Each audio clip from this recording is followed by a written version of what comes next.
La LGV sur les rails, Toulouse aura sa ligne à grande vitesse en 2020. L'Institut Claudius Regaud classé premier pour les qualités de ses soins en cancérologie. Euro-manifestation contre les plans de rigueur, faible participation.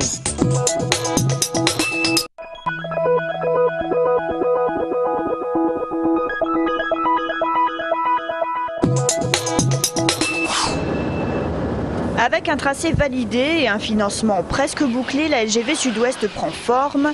Jean-Louis Borloo a officialisé le fuseau d'1 kilomètre à l'intérieur duquel la ligne sera construite entre Bordeaux et Toulouse.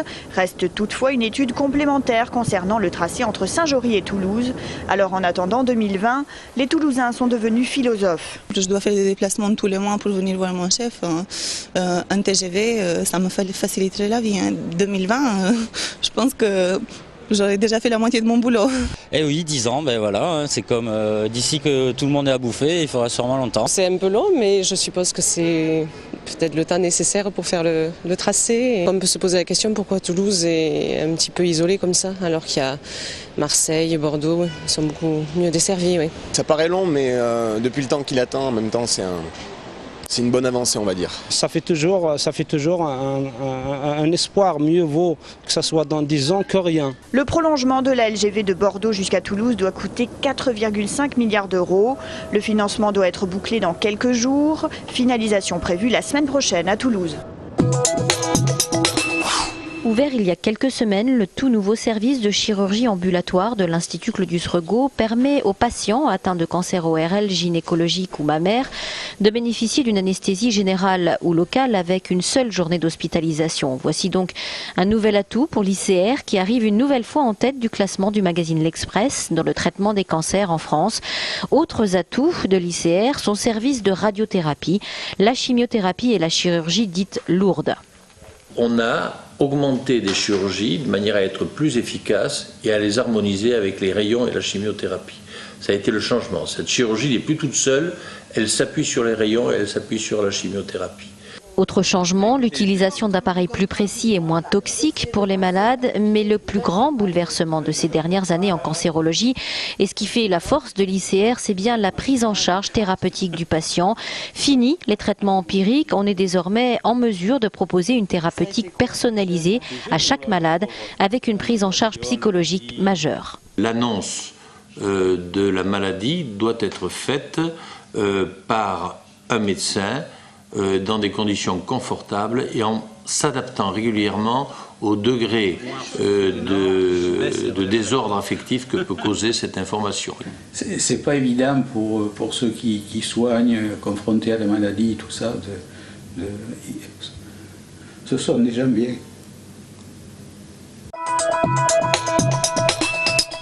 Le camion exposition face au cancer, la santé ça se construit était aujourd'hui place du Capitole. Objectif expliquer les différentes pathologies et les thérapies existantes. Le camion sera à fenouiller à partir de demain.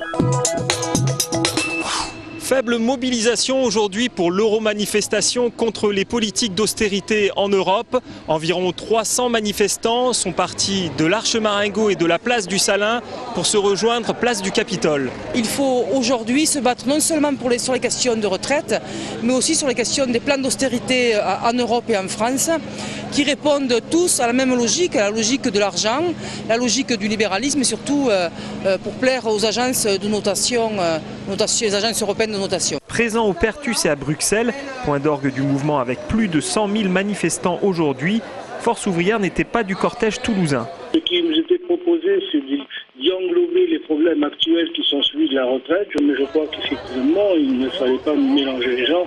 En tout cas, la proximité d'une manifestation que nous voulons importante le 2 octobre ne devait pas être obérée par une mini-manifestation ce jour. Samedi, la manifestation contre la réforme des retraites partira à 10h de Saint-Cyprien. Cet après-midi, une soixantaine d'avocats se sont rassemblés devant la cour d'appel de Toulouse pour protester contre le projet de réforme de la garde à vue. Selon eux, malgré certaines avancées, ce texte ne répond pas aux exigences du Conseil constitutionnel. Tout n'est pas à jeter, nous l'avons d'ailleurs écrit. Ce projet de loi comporte certaines avancées. Il consacre le droit de se taire, ce qui est une avancée indiscutablement. Il consacre la possibilité pour la personne d'être assistée par un avocat et pour l'avocat d'avoir accès au dossier. Mais on a instauré des principes, on a instauré des règles et immédiatement ce texte, par un régime d'exception invraisemblable, organise la disparition de ces principes. Des rassemblements du même genre se sont déroulés un peu partout en France aujourd'hui. Le but étant d'obtenir des garanties comme la présence d'un avocat à n'importe quel stade de l'enquête ou le libre accès au dossier. Si cette année le salon Top Recrutement proposait moins d'entreprises qu'à l'accoutumée, en revanche une innovation intéressante faisait son apparition. Un stand nommé Job in Live dédié spécialement aux handicapés afin de les aider dans leur recherche d'emploi. Job in Live, c'est de mettre en lien, en relation les candidats avec les entreprises. Et donc pour ça, en fait, on crée différents outils, des outils de vidéo recrutement et derrière sensibiliser les managers en interne dans les entreprises pour dire voilà, le handicap c'est pas ce que vous pensez, ça peut être des gens tout à fait compétents, tout à fait dynamiques. L'Empire contre-attaque dans la Ville Rose. La mairie de Toulouse réunissait aujourd'hui l'ensemble des quotidiens gratuits pour la signature d'une charte de distribution. Il y a un détail que l'organisation de cette charte ne permettra pas de régler, c'est effectivement le comportement des citoyens. Quand eux prennent le journal et qu'on leur demande de le conserver, si effectivement 100 mètres plus tard ils ont fini de le lire ou qu'ils s'en débarrassent, malheureusement là on ne pourra rien faire. Bien que cette charte s'inscrive dans le défi propreté lancé par la ville à l'initiative de Pierre Cohen, faut-il y voir comme une menace fantôme pour lutter contre l'attaque des clones chaque matin? En effet, les gratuits sont de plus en plus nombreux et ces nouvelles réglementations permettront peut-être de limiter leur développement tout en régulant leur diffusion. Ils ont parfaitement le droit de distribuer, mais dans des conditions très précises, sur des points de distribution que nous avons décidé ensemble. Et il y a effectivement des façons de fonctionner avant, pendant et après la distribution. Les conditions de la charte prennent effet dès à présent, c'est pourquoi demain le retour du G10 sera le premier vrai test pour ne pas tomber du côté obscur de la force. Travaux du tramway en 2011. Les forains de Saint-Michel sont inquiets pour la fête. Ils ont élu une coordination pour rencontrer la mairie de Toulouse le 5 octobre prochain. On ne voit pas un lieu aussi approprié que Saint-Michel pour faire notre fête. Sincèrement, commercialement, on ne voit pas d'autre lieu qui serait opportun pour nous. Un déménagement sur l'esplanade de Compense-Caffarelli est-il envisageable ? On a une surface qui est quand même énorme et on ne peut pas déplacer une fête aussi importante. On ne peut pas. Moi, je ne le vois pas du tout. Il y a trop d'aménagements à faire, il y a trop de choses.